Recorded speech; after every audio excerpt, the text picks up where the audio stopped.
Libo-libong residente sa Calasiao, Pangasinan, sinamantala ang libreng medical consultation. Silipin sa report.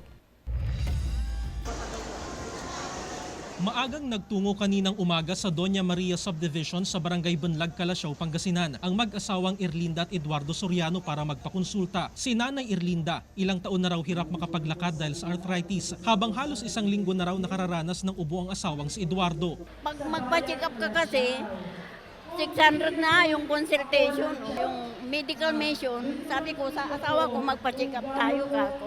Ang 83 anyos namang si Lola Rosalina, nais umanong magpa-check up para sa kanyang diabetes na 8 taon na niyang iniinda. Hirap na rin daw siyang maglakad dahil sa karamdaman. Balik na ako magkalagay. Tigay taon na Maya-may lang. Mga baluro.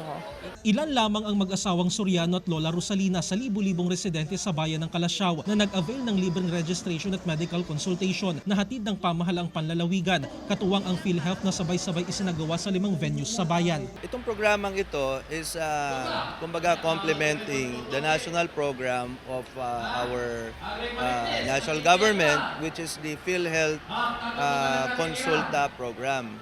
So sa UHC kasi, all Filipinos should be covered by PhilHealth. And then, once you're covered, there's a program where they call it Consulta.